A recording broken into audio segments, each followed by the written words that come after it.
In the bustling city of Calabar, there was a small but famous shop owned by a wealthy woman named Madame Eka. Her shop, known simply as Eka's Delight, was unlike any other.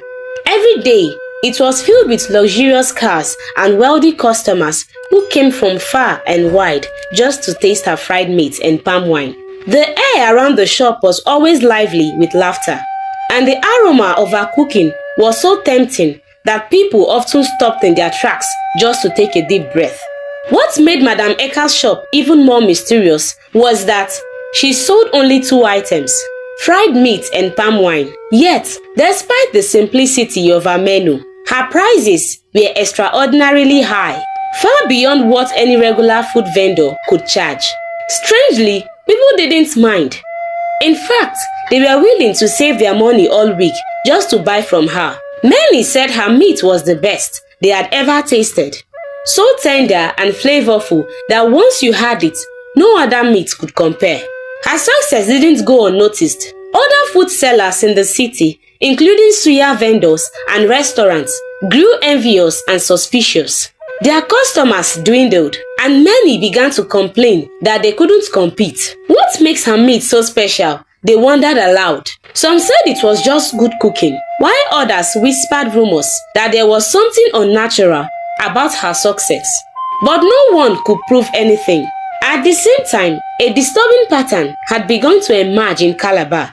Every week, news would spread about people who had gone missing: school children, market traders, and even travelers. Parents would drop their children off at school in the morning, only to find that some never came home. Adults would leave for work or errands and vanish without a trace.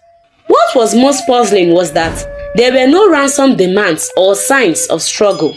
It was as if the missing people had simply disappeared into thin air. The city grew fearful and the police were overwhelmed. Despite numerous investigations, they couldn't find a single lead, and the disappearances continued. People started locking their doors earlier and keeping their children close. But even with all the precautions, the numbers didn't decrease. Every week, 4 or 5 new faces joined the growing list of the missing, and no one seemed to know why. Unbeknownst to anyone, the truth behind the disappearances was tied to Madame Eka's thriving business. Hidden behind her wealth and charm was a dark secret.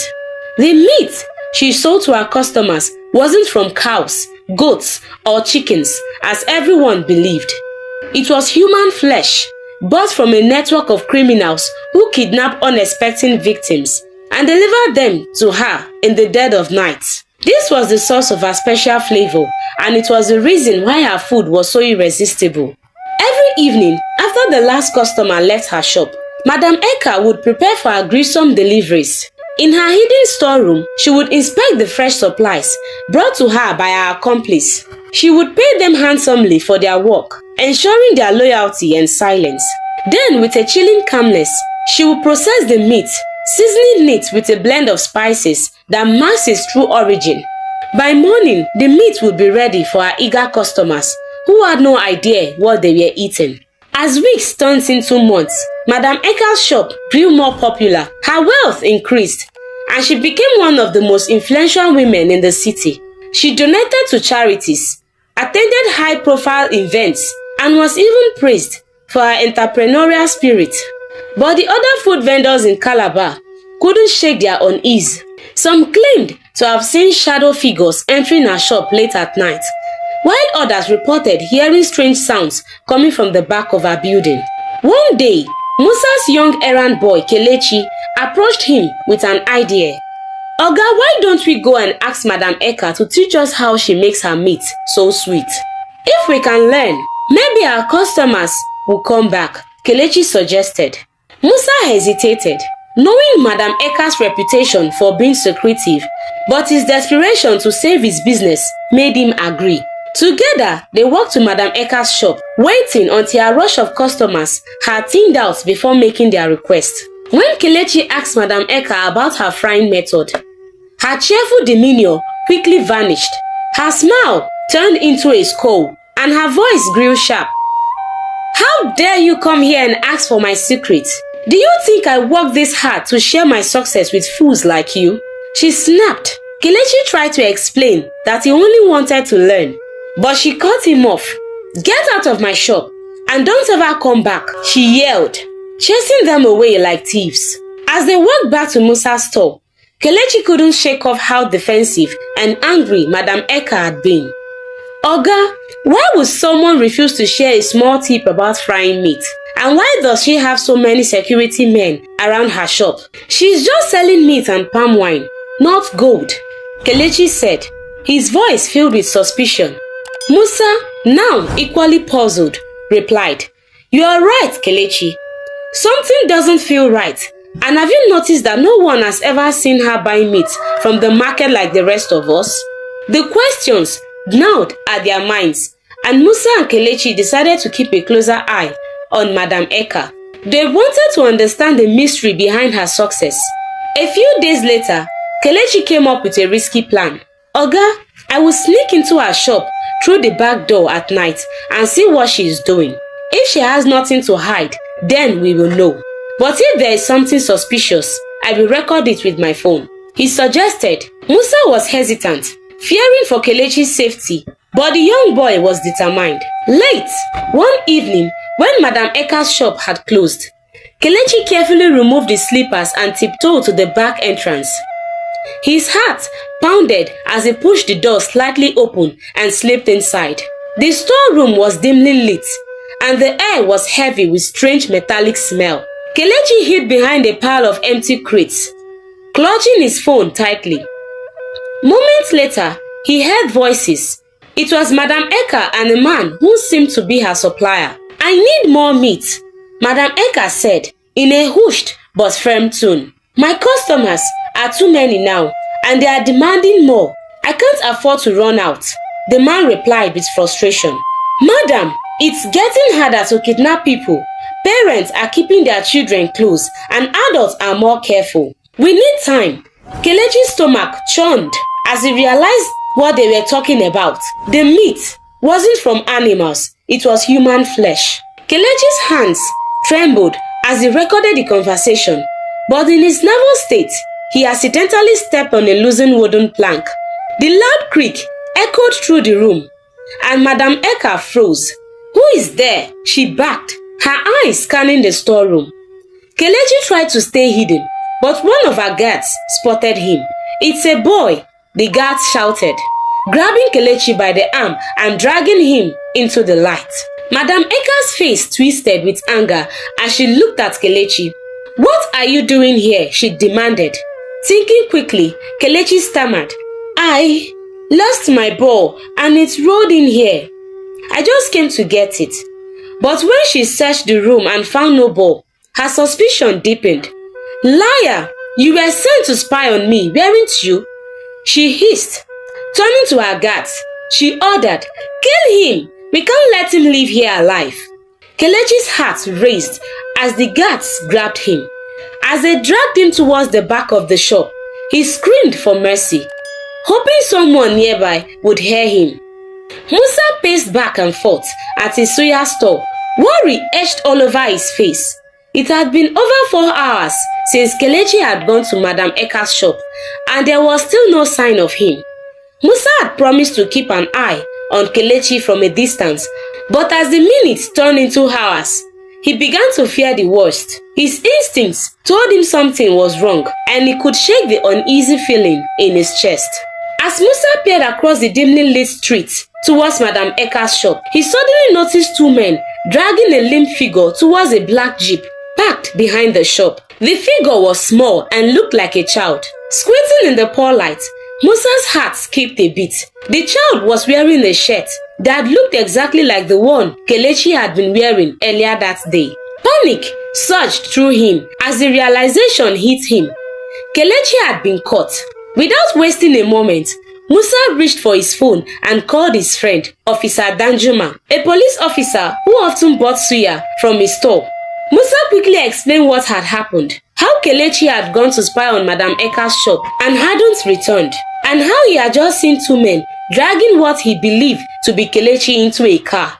Danjuma, please, I think they are taking him somewhere to harm him.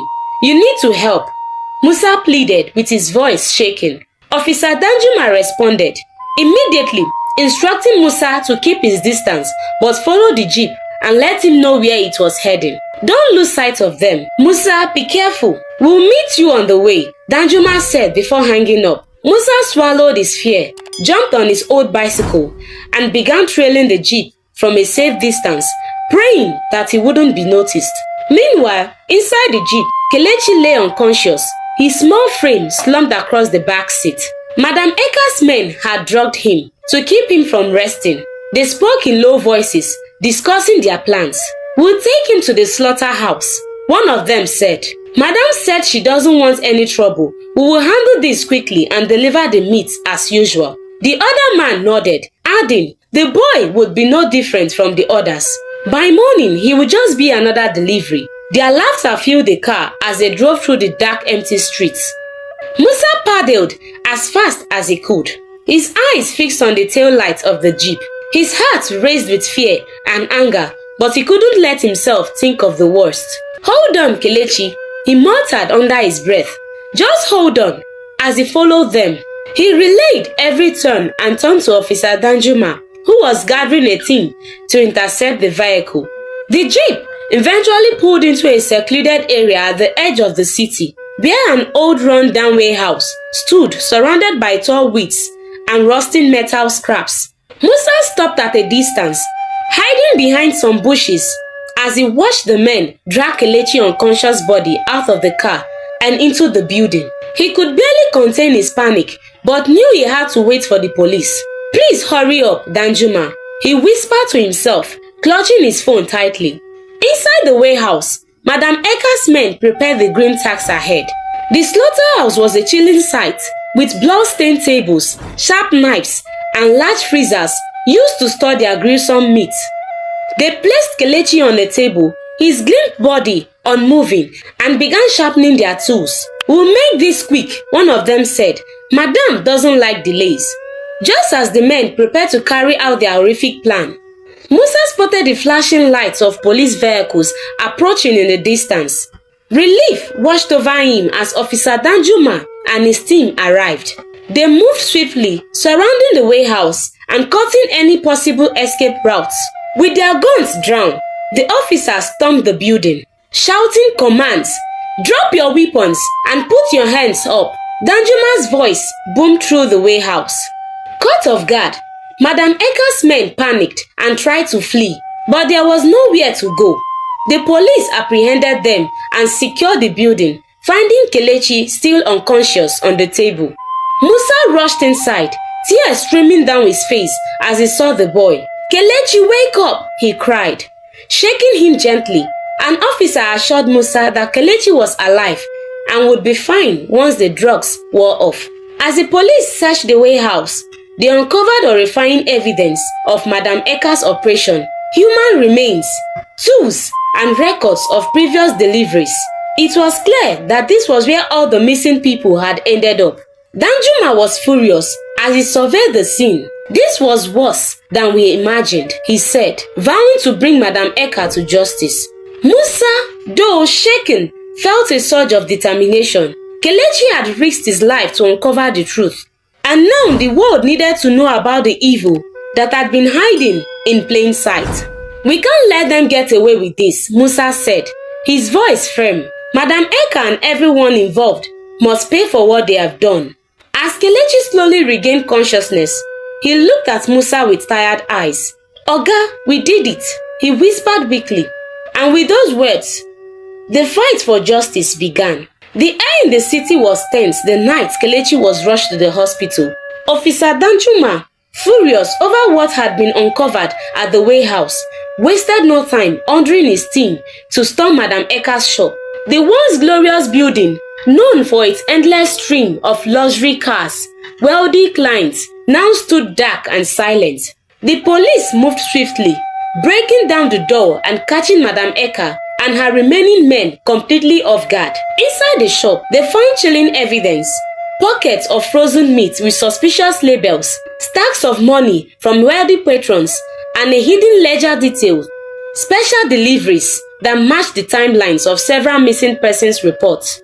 The most damning discovery was a blood-stained room in the back, which had clearly been used for butchering. Madam Eka, realizing her empire was crumbling, tried to bribe the officers.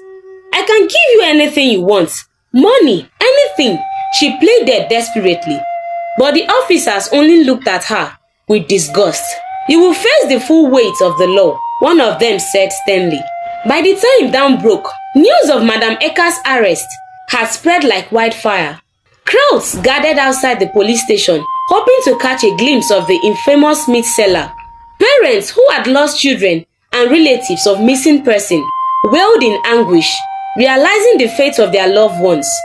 The once revered Madam Eka, who had been the talk of the town of her success, was now paraded in handcuffs alongside her accomplices. Her luxurious clothes and jewelry only made her downfall more striking. The community's anger was overwhelming. "She must be stoned to death," one man shouted. "Hang her and her wicked men," cried another. The police struggled to control the crowd as emotions ran high. However, the law had its way. After a swift trial, Madam Eka and her accomplices were sentenced to life imprisonment with hard labor. The courtroom erupted with mixed reactions. Some felt the punishment was too lenient, while others believed justice had been served. In prison, Madam Eka and her men faced a harsh reality. Word of their crimes had spread among the inmates, and even hardened criminals were horrified by their deeds. Senior prisoners, disgusted by the thought of eating human flesh unknowingly, made life unbearable for Madam Eka and her gang. They were beaten, humiliated, and ostracized. Madam Eka, once a proud and wealthy woman, now spent her days in misery, performing grueling tasks under the scorching sun. Meanwhile, Kelechi recovered slowly in the hospital, surrounded by Musa and Officer Danjuma. The boy's bravery had saved countless lives, and his actions did not go unnoticed. The police awarded him a medal for his courage, and several community members donated money to support his education. "You're a hero, Kelechi," Musa said proudly, tears in his eyes. "I don't know how to thank you for what you've done." Musa's suya business also flourished. Grateful for his role in exposing Madam Eka, people returned to his store in droves, trusting him for his honesty and integrity. The city's residents, shaken by the events, became much more cautious about what they ate. Markets and food vendors were scrutinized more closely, and parents kept a watchful eyes on their children. The city gradually began to heal, but the scars left by Madam Eka's crime would never completely fade. Families of the victims mourned their losses, finding solace in the fact that justice had been served. Madam Eka's name became a cautionary tale, a dark reminder of greed and evil hidden in plain sight. As for Kelechi, he vowed to use his second chance at life wisely. "I want to be a police officer like Officer Danjuma," he told Musa one day. "I want to protect people and make sure something like this never happens again." Musa smiled, patting him on the back. "You will do great things, Kelechi. You already have." And with that, their story of courage, sacrifice, and justice came to an inspiring end. Thanks for watching. Please subscribe to our channel and also click on the notification bell below for more videos. See you on our next video. Bye!